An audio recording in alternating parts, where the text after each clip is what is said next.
지금 우리가 지식정보화 시대라고 그러죠.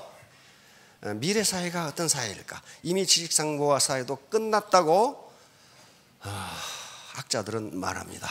미래학자들은 지식정보 사회가 끝났고 우리도 끝난 것 같아요. 끝났고 이제 드림 소사이어티, 꿈의 사회로 간다고 이야기하고 있습니다. 꿈의 사회에서 가장 중요한 것은 매력입니다. 매력. 이미지예요. 이미지. 이미지가 당신을 먹여 살린다. 이미지가 국가를 먹여 살린다. 이미지가. 그래서 애터미 사업에서 성공하는 건 다른 거 없어요. 내가 얼마나 매력적인 사람인가가 결론이에요. PPT를 보면서 하겠습니다. 자, 오늘 처음 오신 분들 이 사업을 할 것이냐 말까. 다시 말하면 뿌린 대로 거둘 수 있느냐. 거둘 수 있습니다. 있는데 겸손해야 돼요. 겸손하지 않으면 양쪽 어깨에 달린 계급장 띄지 않으면 절대로 안 돼요. 절대로 안 돼요. 나 같은 사람도 성공할 수 있느냐? 있습니다. 있어요. 근데 어떻게 성공하냐? 한 시간에 다 할 수 없어요. 하다 보시면 알아요. 그 다음에 어떻게 성공했나? 이것 마찬가지. 이 세 가지 것이 가장 의문인데 이건 오늘 당장 한 시간에 할 수가 없어요. 그러나 가능합니다. 아무나 성공할 수 있으면 누구나 하는 건 아니에요. 가장 중요한 요소는 겸손 그리고 열정과 끈기입니다. 이것밖에 없어요. 자, 다음. 우선 성공하시려면 프로가 돼야 됩니다. 아마추어는 성공 못해요. 우선 그 일을 좋아해야 되고 좋아한다고 해서 성공하는 거 아닙니다. 그러니까 잘해야 되고 아무리 잘해도 그 일이 보람이 없으면 오래 못합니다. 그런데 보람만 있어서 되는 게 아니에요. 거기에 일정한 소득이 없으면 아무리 보람이 있어도 못합니다. 못해요. 뭘 가지고 하겠어요? 안 되는 거예요. 그래서 소득과 보람이 동시에 있어야 돼요. 바로 애터미 사업은 글로벌 빅빈이 있습니다. 애터미 사업의 특징은 진입과 퇴출 자유가 있어요. 진입비가 없다는 것은 매몰 비용이 없다는 겁니다. 매몰 비용 그만두더라도 손해가 없다는 거예요. 예를 들면 식당 하나 하는데 인테리어 비용 얼마나 들어갑니까 지금? 적어도 5천 내지 1억은 써야 된답니다. 그런데 식당에 앉아서 그만뒀어. 그럼 어떻게 해요? 간판 다시 갖다 팔아요? 영자 식당, 그런데 그 영자 식당 사세요 그러고 돌아다녀? 의자, 냉장고, 식탁, 여러 가지 집기들, 그 일을 그만둘 때 회수할 수 없는 비용, 그게 매몰 비용이. 모든 비즈니스는 매몰 비용이 있습니다. 근데 이건 매몰 비용이 없어. 등록비가 없거든. 가입비도 없어. 자, 이게 글로벌 빅 비즈니스예요. 사소한 사업이 아니에요. 한 달에 5천만 원을 벌 수 있는데. 그런데 세상에 공짜는 없습니다. 반드시 세 가지 공부를 하셔야 돼요. 먼저 헤드, 머리 공부. 여기 이성입니다. 이성. 애터미 사업의 본질과 핵심에 대해서 뭐 알아야 될 거 아니에요. 두 번째, 마음 공부예요. 파토스, 마음. 따뜻한 마음이었으면 나 혼자 잘 먹고 잘 살아야지. 그렇게 해가지고 그런 일은 보람이 없어요. 얼마 못합니다. 통만 성공해야지, 원칙을 지켜야지 하는 따뜻한 마음이 없으면 성공 못해요. 다음에 몸 공부, 비즈핸드. 몸이 움직여야 돼. 몸. 세 개, 헤드, 하트, 핸드. 이게 동시에 이루어져야 돼.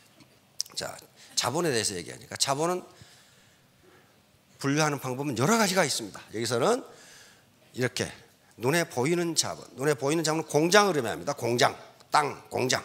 눈에 보이지 않는 자본, 무형 자본이라고 하는데 저작권, 특허권, 특히 인적 자본, 우리 몸에 들어있는 자본은 눈에 보이지 않습니다.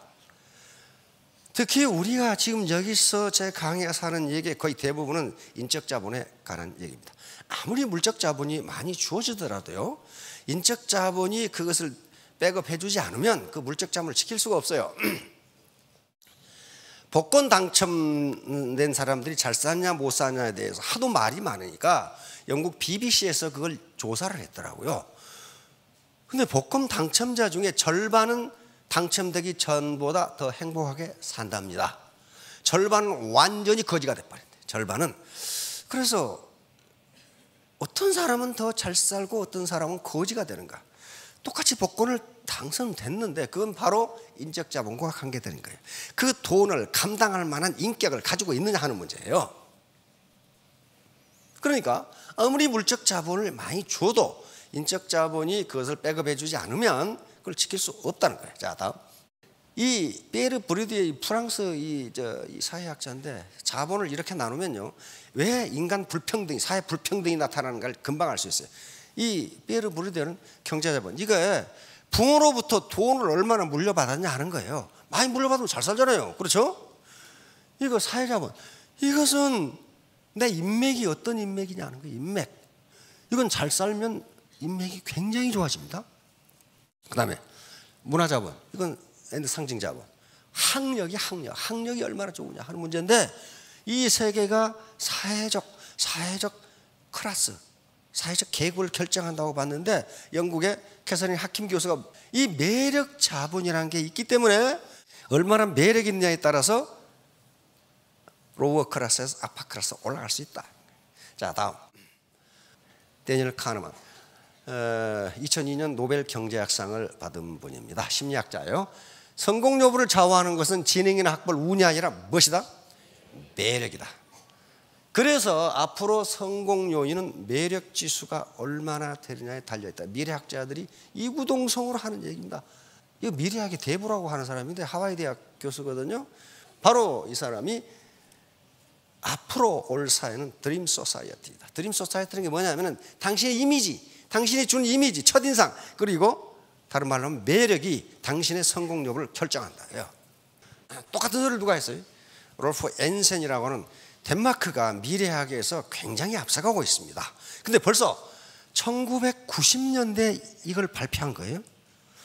지금 지식정보화 시대로 가고 있는데, 지식정보화 시대 다음에는 어떤 사회가 올 것이냐 하는 걸 강의를 듣던 학생이 질문을 했어요. 그래서 깜짝 놀라가지고 연구를 시작하는데, 데이터 교수나 이분이랑 똑같이 드림 소사이어티, 당신의 이미지가, 당신의 스토리텔링이 당신의 일생을 결정한다. 옛날 농경시대에는 뭐가 부의 척도였어요? 토지예요. 땅을 많이 가진 자가 부자였습니다. 그 다음에 산업화 시대에 누가 부자예요? 기업가가 부자예요. 기업가가 가지고 있는 게 전부 자본입니다. 공장 가지고 있고, 땅 가지고 있고, 기계, 설비 이런 걸 가지고 있단 말이에요. 노하우. 그런데 지식정보화 시대는 뭘 가진 사람이 부자다? 지식과 정보예요. 지식과 정보. 구글, 페이스북 땅 가지고 있어요? 공장 가지고 있어요? 없잖아요. 지식과 정보입니다. 자, 그럼 다음 드림 소사이어티는 뭐냐? 이미지다. 이미지.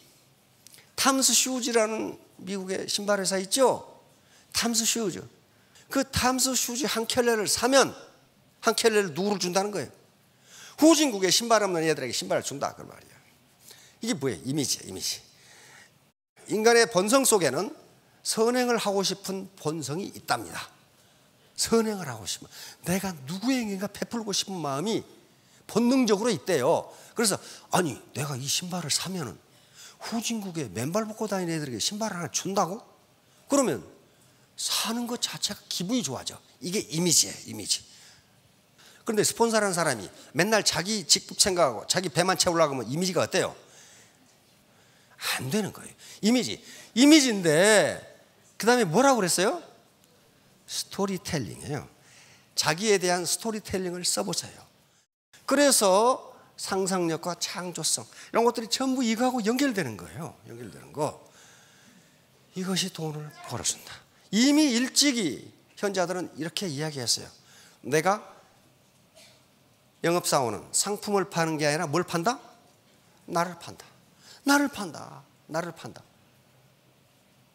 그러니까 내가 파트너를 가입시키는 게 아니고 내 이미지가 파트너를 가입하게 한다 하는 거란 말이에요. 무엇을 파는가? 지식정보화 시대까지는 제품을 팔았는데 제품 속에는 뭐가 들어가 있어요? 기술, 이건 이성입니다. 이성을 팔았는데 이제 기술의 진보가 상당히 올라오다 보니까 기술 수준이 거의 비카비카해. 그렇게 기술이 같아졌어. 그러니까 어때요? 이제 뭘 팔아요? 감성을 팔지 않으면 안 된다는 게. 감성이 이미지예요. 이미지. 요즘 기업 우리 이미 드림 소사이어티로 접어들었다고 미래학자들은 이야기합니다. 우리 한국도 그렇게 가고 있고 한국이 드림 소사이어티의 선두를 가고 있다 이렇게 얘기해요. 뭘 보고 그렇게 이야기하겠어요? 뭘 보고? 에? 한류, 기가 막히네. 한류란 말이야. 한류.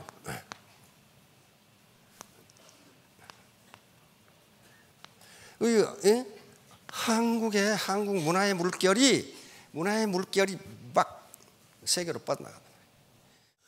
그 이미지가 가니까 동남아시아, 특히 한국을 선진국으로 보고 있는 동남아시아로 가니까 뭐가 많이 팔리기 시작해요? 화장품, 한국 화장품. 그러니까 동남아시아에 화장품 수출이 어떻게 돼요? 엄청나게 많아지죠. 이미지가 앞서갑니다. 현대경제연구소에서 소녀시대가 경제에 미친 영향이 현대자동차가 미치는 영향보다 크다. 왜? 현대자동차는 자동차 한 가지에만 영향을 줘. 그렇죠? 소녀시대는 라면부터 자동차까지 다 줘. 이미지라고요. 이미지. 자, 드림 소사이어티는 감정을 파는 사회예요. 감정을. 그래서 따뜻한 가슴으로 이어진 공동체를 만들겠다는 생각이 없으면 드림 소사이어티에서는 성공할 수 없다요. 문제는 나는 얼마나 쿨한 인간인가 하는 걸 봐야 된다는 거예요. Cross my cool. 나는 얼마나 매력적인 인간이냐. 이건 누구밖에 몰라요?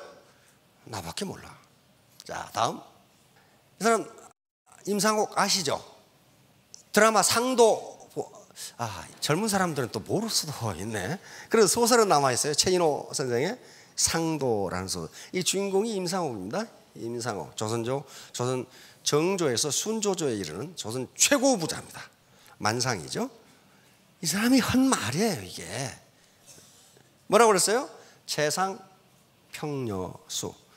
재산 중에 최상은 물처럼 평평한 것이고, 스폰서 혼자 잘 맞고 잘 살지 말고 파트너하고 어떻게 하자? 동반 성공하자. 그러니까 임상옥도 다단계에 대해서 알고 있었던 것 같아. 지금 내가 가만히 보니까. 재물 중에 최상은 평려수, 물처럼 반반한 것이고, 인중 뭐예요? 직사형. 이 중간 가운데라는 뜻이 아닙니다. 최고는 그 말이에요. 사람 중에 최고는 저울처럼 바른 것이다. 애터미 사업의 핵심이에요. 핵심이라고요. 여기 드세요. 재상 평려수. 재물 중에 최상은 물처럼 반반하는 것이다. 다 나 혼자 잘 먹고 잘 사는 게 아니고 다 같이 잘 사는 것이다. 인중 직사형. 사람 중에 최고는 저울처럼 바른 것이다. 요 말을 해놨어요. 장사란 이익을 남기는 보다 뭘 남기라고요? 사람을 남기는 것이다. 사람이야말로 장사로 얻을 수 있는 최고의 이윤이며, 따라서 신용이야말로 장사로 얻을 수 있는 최대의 자산인 것이다. 그래서 늘 강조하는 게 사람 중심 사업을 하라고 이야기합니다. 사람 중심 사업을 하라. 직급 중심, 돈 중심 사업을 하지 말고, 그 허상을 쫓지 말고 사람 중심 사업을 하라. 왜 그래요? 파트너가 성공하면 나도 어떻게 성공하니까 그런 거예요. 사람을 키우면 내가 밀려 올라간다. 내가 밀려. 그래서 우리 어떻게 해야 돼요? 여시구진. 여시처럼 간다 그 말이 아니고,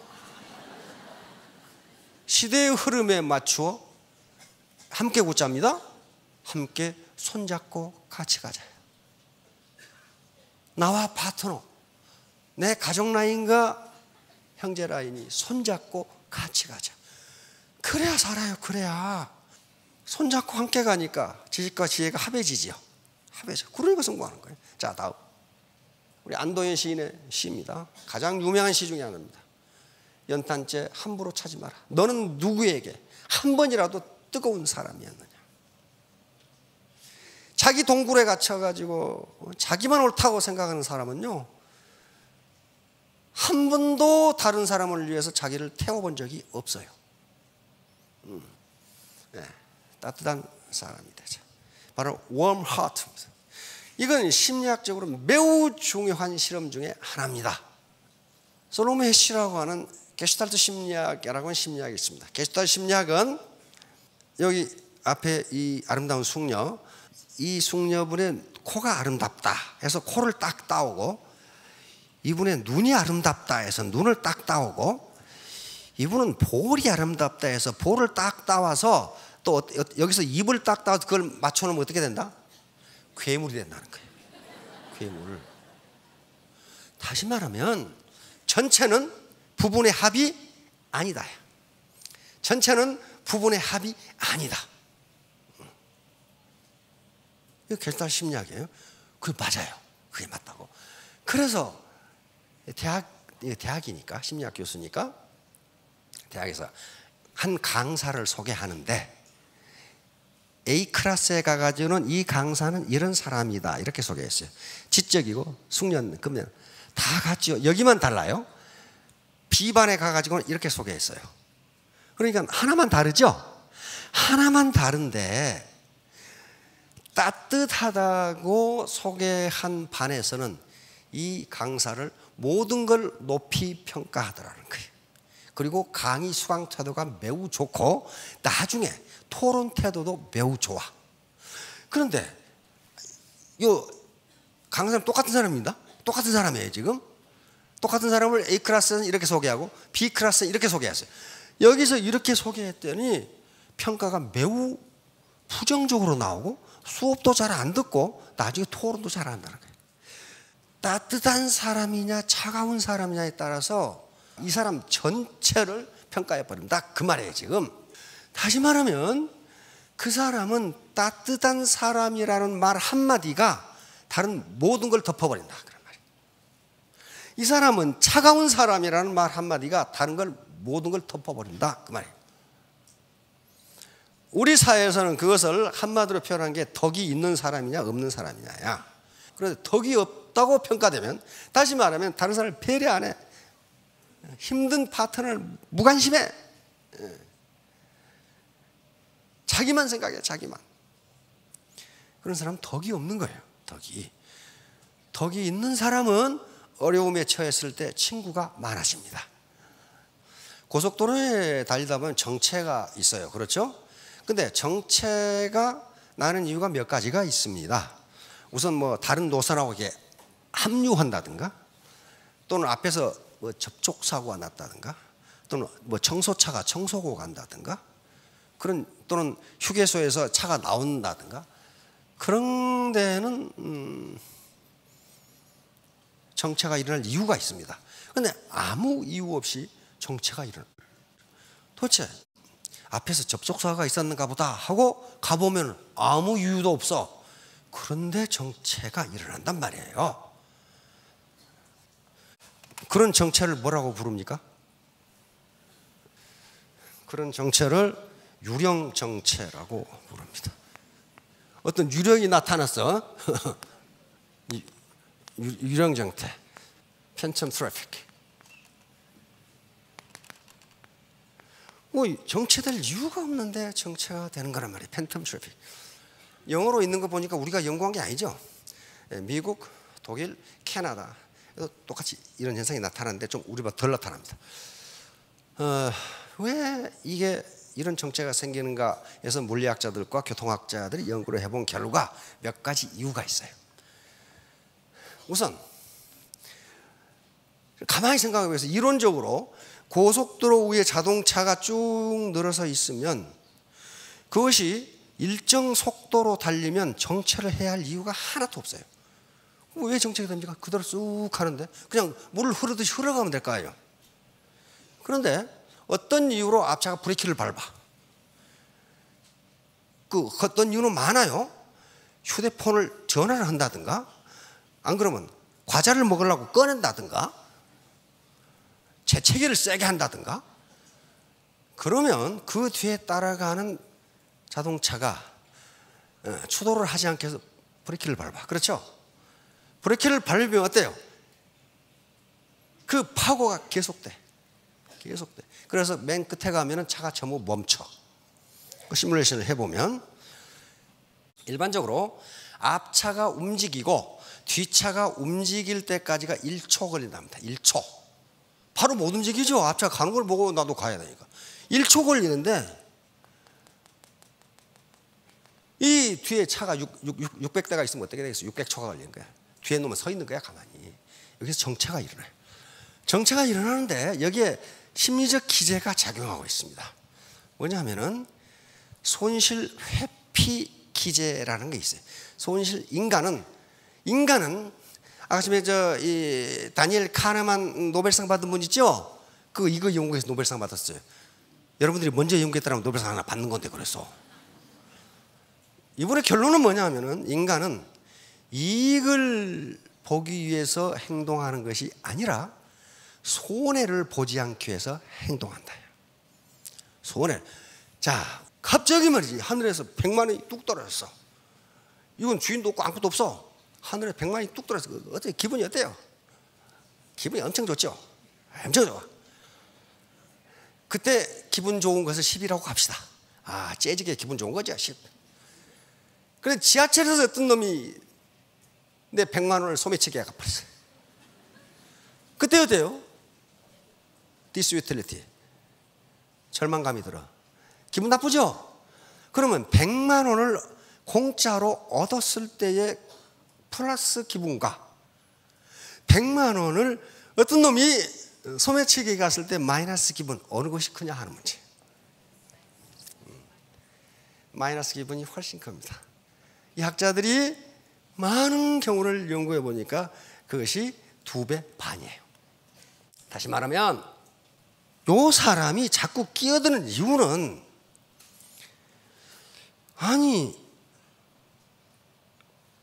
학자들이 연구를 해보니까 요놈한테 모든 운전수단에 설문을 했더니 나는 2번밖에 추월을 안 했는데 다른 놈들은 4번 추월한다 이거야. 내가 손해다 이게. 나 손해 볼 수가 없다 이거야. 나도 끼어들자 이거야. 이놈은 어떻게 됐어요? 저놈만 끼어들어 나도 이쪽으로 끼어들자 이거야. 그래가지고 유령 정체가 나타나는 걸로 그렇게 결론을 내렸습니다. 그래서 이 고속도로의 정체를 일으키는 것은 도로공사다?